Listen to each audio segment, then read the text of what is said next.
watch all the episodes only on Lehre app. Yeshi और आपकी पूरी टीम को बहुत बहुत स्वागत है। आपकी एक फिल्म आ रही है जो पारिवारिक कही जा रही है, बेटी और पिता के ऊपर है। सबसे पहले यशी आपसे जानना चाहूंगी मैं फिल्म के बारे में कुछ बताइए।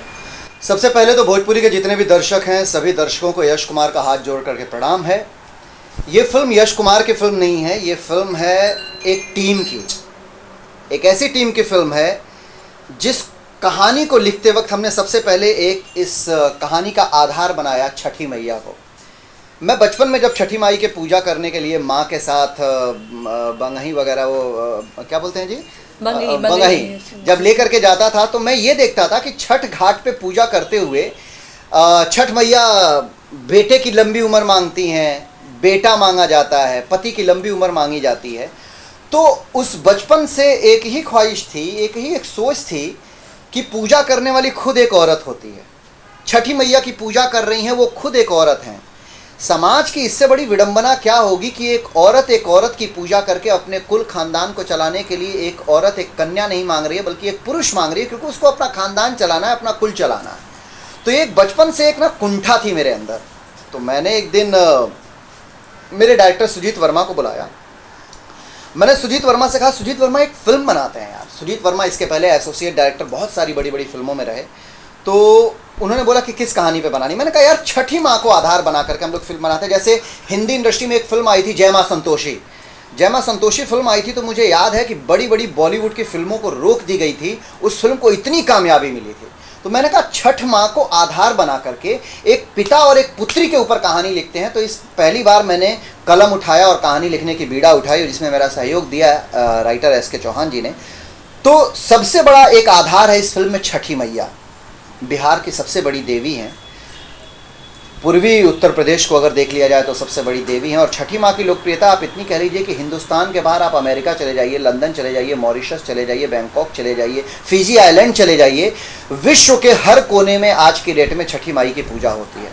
तो हमने ये एक आधार बनाया कि छठी माँ एक पिता एक पुत्री के बीच में ऐसी पारिवारिक ताना बाना हमें बुना गया कि आज मैं गर्व करता हूँ कि मैंने ऐसी फिल्म को बनाई है जिसको मैं अपनी बहन के साथ, अपनी माँ के साथ नज़रों को नीचे किए बिना देख सकता हूँ। शालिनी जी, जब आपको पहला कॉन्सेप्ट सुनाया गया होगा कि आपको ये प्ले करना है, क्या मन में चल रहा था तब? बहुत सारी बातें चल रही थी मेरे मन में, क्योंकि जिस तरह से कमर्शियल अभी मूवी बन रहे हैं उस तरह से यश जी एकदम चैलेंजिंग मूवी अचानक से धावा बोल देना कि जय बिटिया छठी माई के बनाएंगे, तो लगता था कि कहाँ अभी एक तरह का आप देख रहे हो गाने कैसे लोग पसंद कर रहे हैं, फिल्म कैसी पसंद कर रहे हैं, जिसमें अगर एंटरटेनमेंट ना हो तो लोग सोचते हैं कि फिल्म नहीं चलेगी।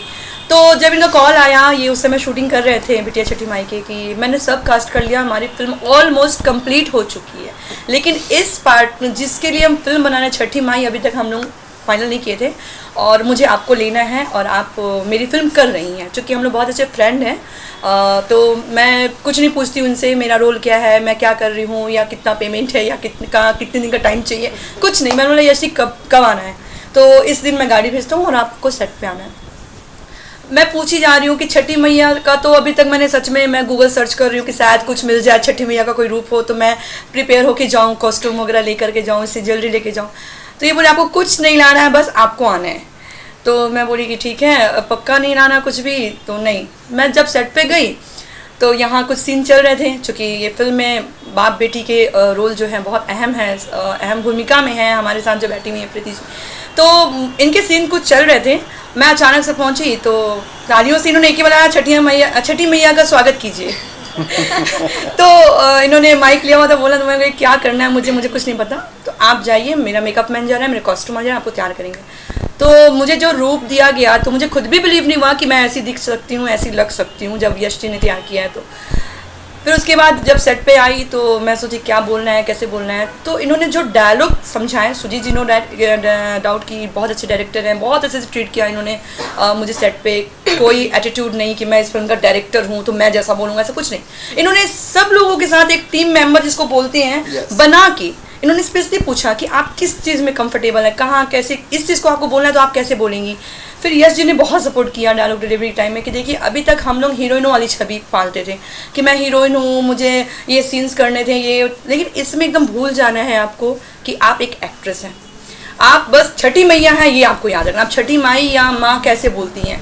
तो मैं बोलती हाँ ये बात तो सही है, क्योंकि मैं भक्ति शो भी करती थी, तो जब कहानियाँ सुनाती थी तो बताती कि माँ लक्ष्मी जो हैं, माँ दुर्गा जो हैं, जब भक्त के सामने प्रकट होती हैं तो इस तरह के उनके टोन होते हैं बोलने के। तो वो चीज़ को याद करी, थोड़ा सा रिहर्स करी, और बस उसके बाद तो उन्होंने सबके सामने ला ही दिया कि आप छठी मैया है, हो गई हैं अब।